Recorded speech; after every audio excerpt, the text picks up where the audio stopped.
Hay un tipo de persona que te abre la puerta con una sonrisa impecable, te pregunta cómo estás con una ternura que parece verdadera y, durante un tiempo, te hace sentir a salvo.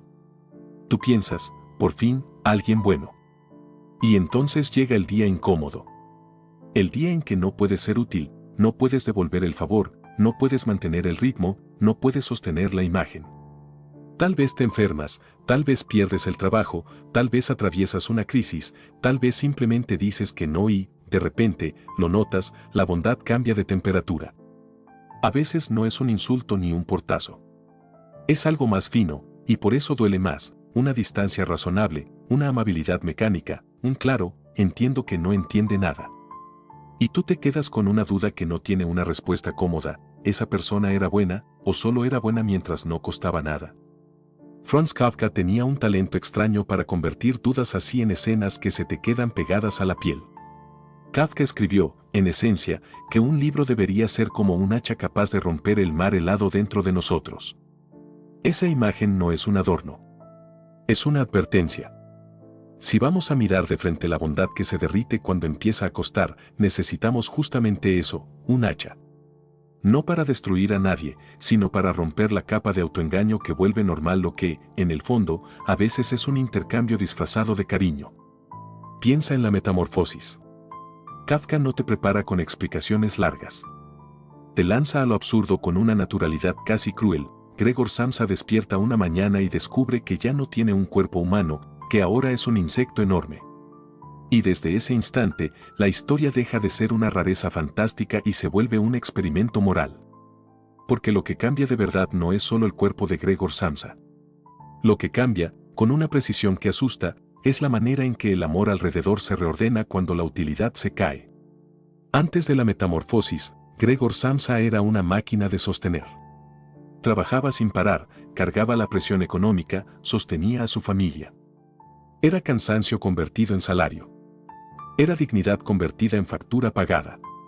Y quizá tú conoces esa sensación sin necesidad de vivir literatura, cuando tu valor en una relación se mide por lo que aportas, por lo que resuelves, por lo que callas, por lo que aguantas.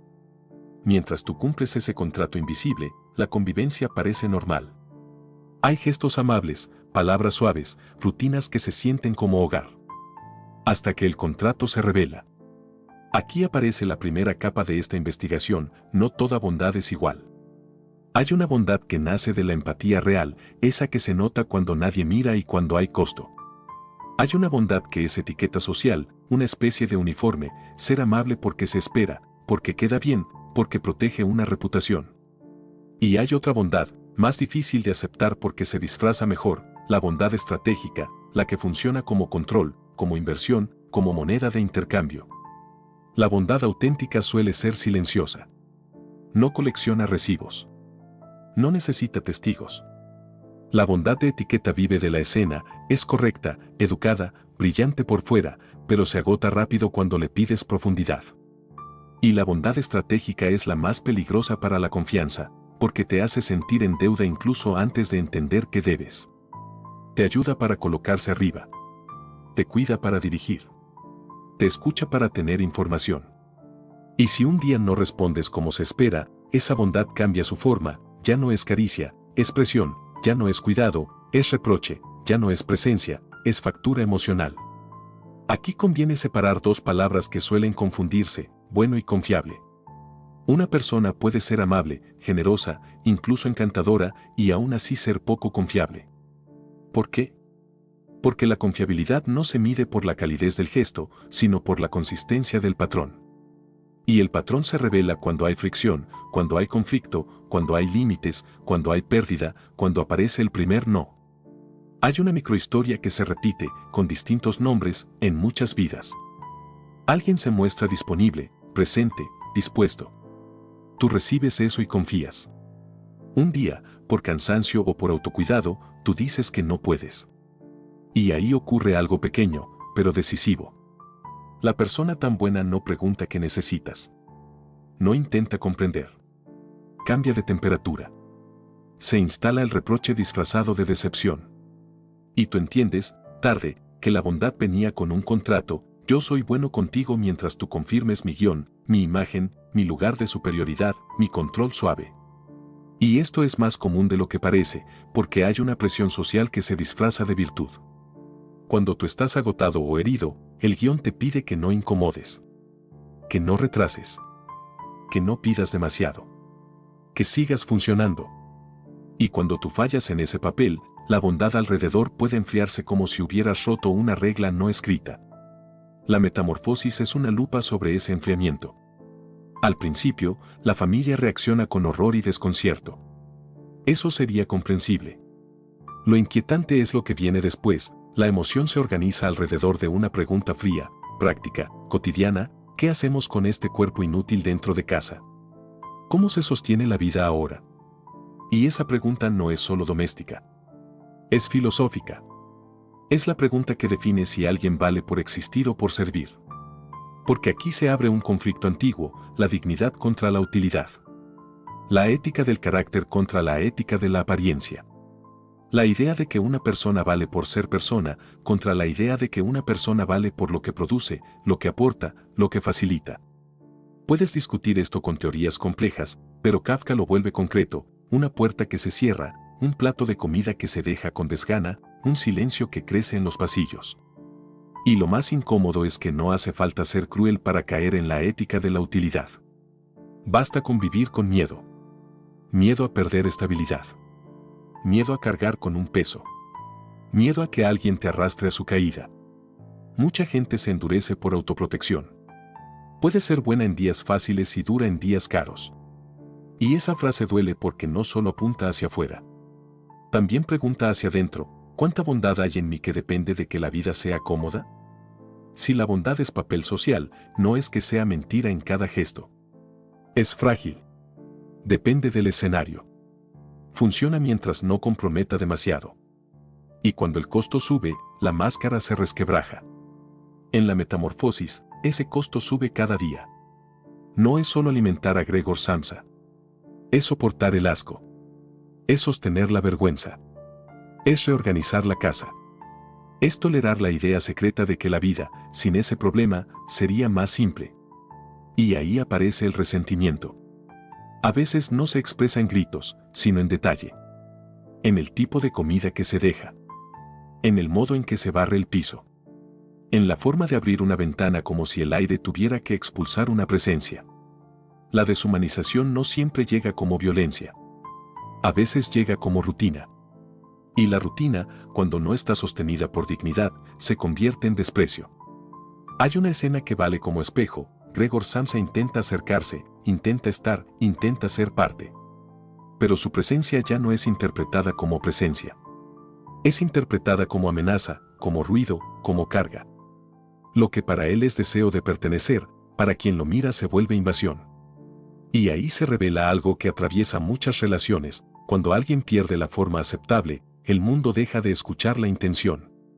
Tal vez tú ya viste algo parecido en la vida real. Una persona enferma que empieza a cansar. Un familiar que envejece y pasa de ser querido a ser demorado. Alguien que pierde empleo y pasa de ser admirado a ser incómodo.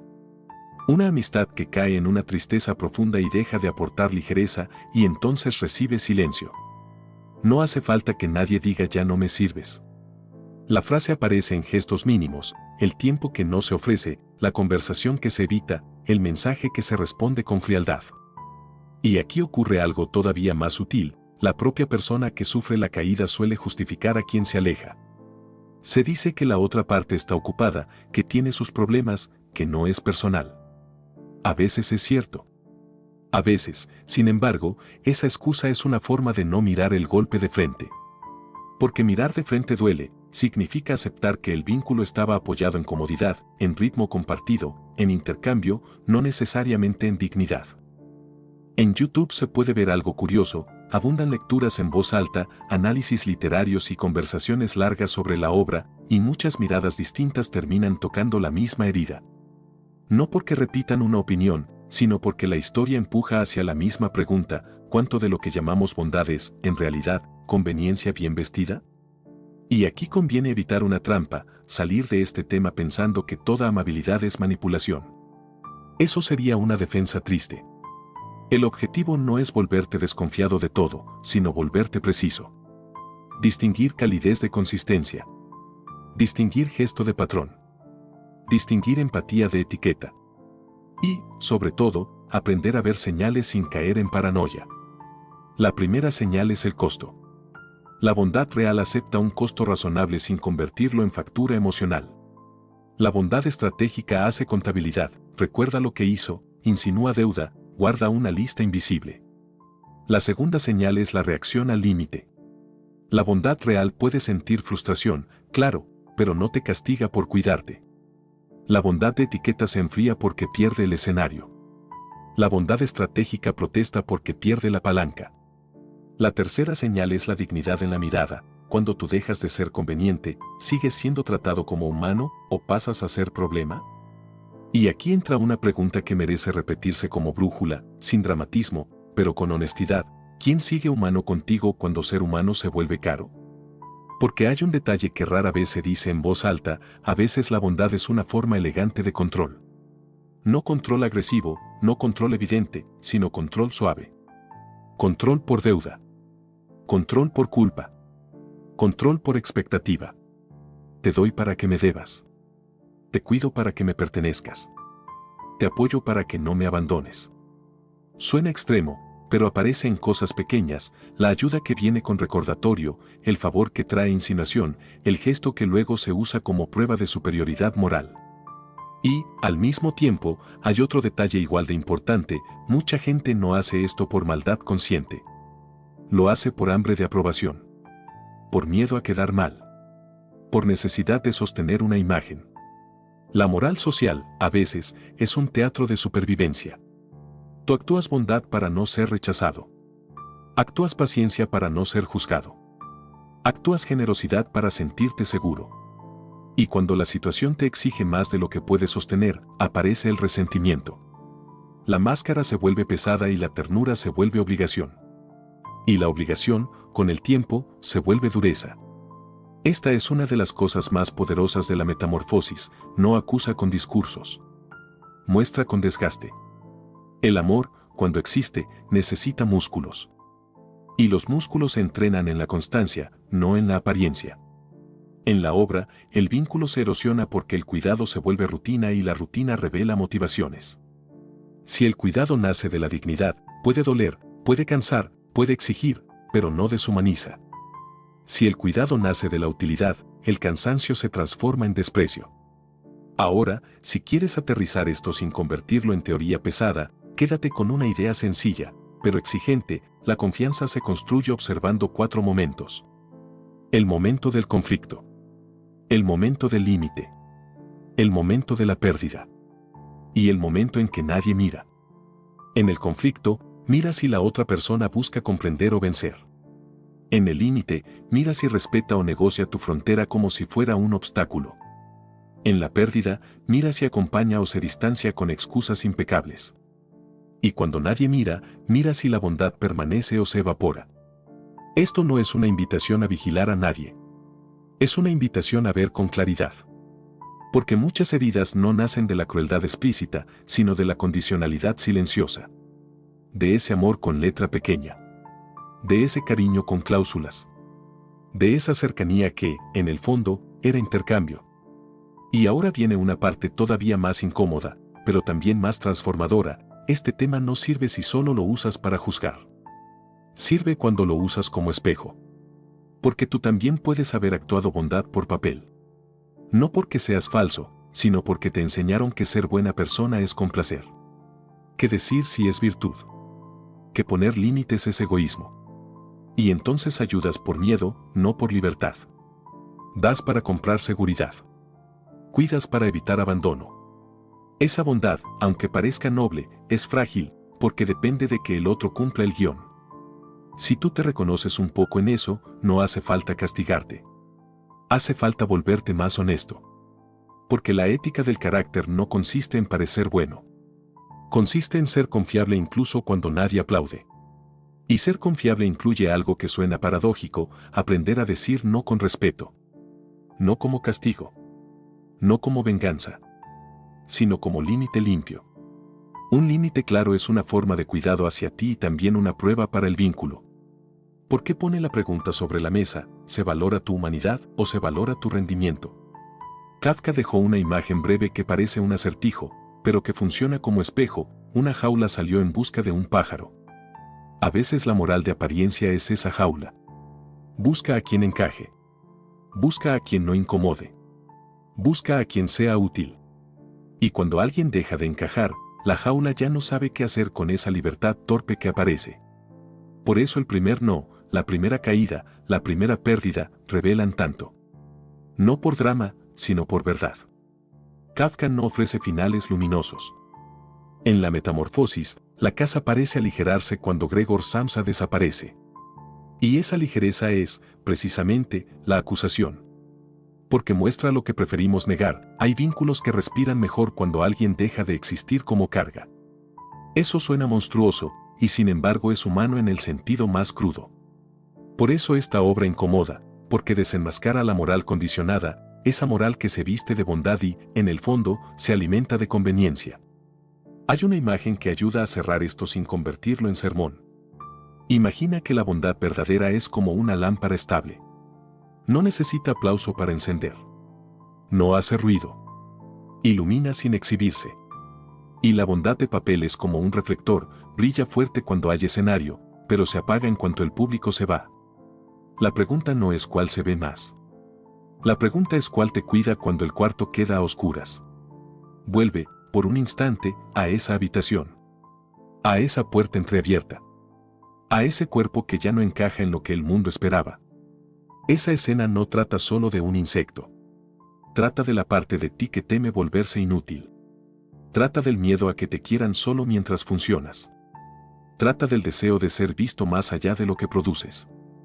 Y, si escuchas bien, la Metamorfosis deja una posibilidad exigente, construir vínculos donde la humanidad no sea un premio por rendimiento, sino un punto de partida. Si quieres salir de aquí con algo más que inquietud, quédate con una práctica mínima.